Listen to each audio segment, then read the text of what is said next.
Apa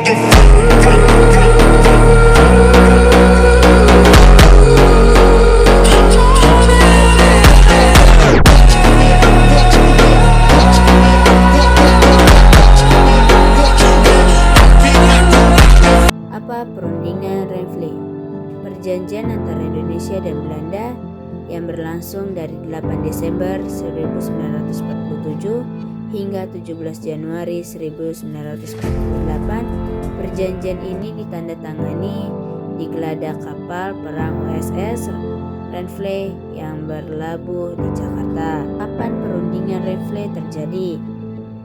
Terjadinya pada tanggal 8 Desember 1947 sampai 17 Januari 1948, di mana pertempuran perundingan Renvle yaitu di atas kapal USS Renvle yang berlabuh di pelabuhan Tanjung Priuk, Jakarta. 4 tokoh yang terlibat dalam pertempuran perundingan Renvle yaitu Amir Sajarifuddin sebagai wakil, Mr. Ali Sastroamidjojo dan Agus Salim sebagai anggota, Dr. Laimena, Mr.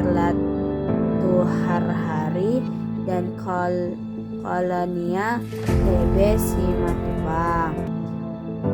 Delegasi Belanda dipimpin oleh Raden Abdul Kabir Midjojo Atmojo. Mengapa pertempuran perundingan Renvle itu terjadi? Yaitu karena Belanda melanggar perjanjian Linggarjati dan melakukan agresi militer terhadap Indonesia. Nilai-nilai perjuangan tokoh-tokoh dalam pertempuran perundingan Renvle yaitu keteguhan dan keberanian, pengorbanan untuk kedaulatan, kerjasama dan persatuan, kebijaksanaan dan strategi, komitmen terhadap kemerdekaan, ketahanan mental. Bagaimana kronologis terjadinya pertempuran perundingan Renvle? Terjadinya pada tanggal 12 Juli 1947, Belanda melakukan agresi militer Belanda I.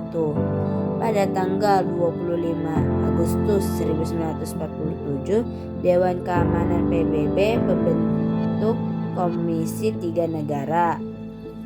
Pada tanggal 8 Desember 1947, perundingan Renvle dimulai di atas kapal USS Renvle. Pada tanggal 17 Januari 1947, perjanjian Renvle ditandatangani. Bagaimana akhir dari pertempuran perundingan Renvle? Yaitu akhirnya disetujuinya garis demarkasi atau garis UNMOK yang memisahkan daerah Indonesia dan daerah penduduk Belanda. Isi perjanjian Renvle antara lain yaitu 1. Belanda hanya mengakui Jawa Tengah, Yogyakarta, dan Sumatera sebagai bagian wilayah Indonesia. 2. Disetujui garis demarkasi yang memisahkan wilayah Indonesia dan daerah penduduk Belanda. Yang ketiga, TNI harus ditarik mundur dari daerah-daerah kantongan di Jawa Barat dan Jawa Timur.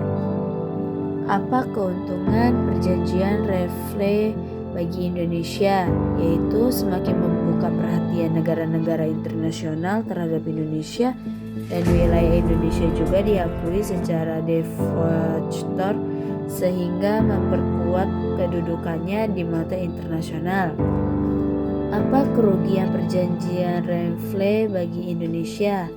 Yaitu kekuasaan Indonesia yang menyempit sebab diterapkannya aturan garis UNMOK. Selain itu, Belanda pun mencegah masuknya senjata sedang dan pangan ke wilayah Nusantara, atau dengan kata lain, Indonesia mengalami blokade ekonomi.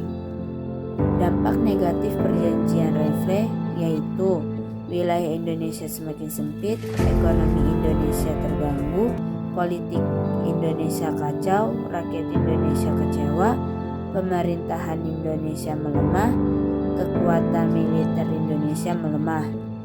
Dampak positif perjanjian Renvle yaitu dunia internasional semakin menyadari pengorbanan Indonesia untuk merdeka. Dunia internasional semakin menguasai sepak terjang Belanda. Kapan dan di mana perundingan Van Mock berlangsung? Yaitu di Jakarta pada tanggal 7 Oktober 1946. Wilayah apa saja yang termasuk garis Van Mock? Yaitu sebagian Jawa Tengah, Banten, sebagian Jawa Timur, sebagian Pulau Sumatera. Mengapa hasil perjanjian Renvle membuka peluang?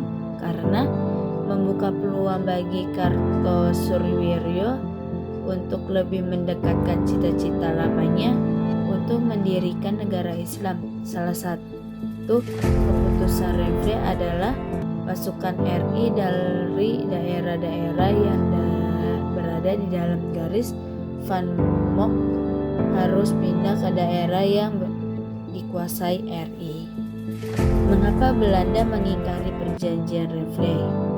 Karena Belanda tidak puas dengan perjanjian Renvle karena ingin berkuasa penuh terhadap seluruh wilayah Indonesia. Bagaimana reaksi yang diberikan oleh rakyat terhadap hasil perundingan Renvle?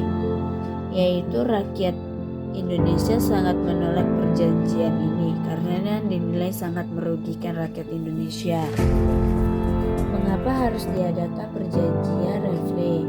Karena sebagai upaya untuk menengahi perselisihan antara Indonesia dan Belanda yang belum menemui titik temu di perjanjian sebelum di Linggarjati.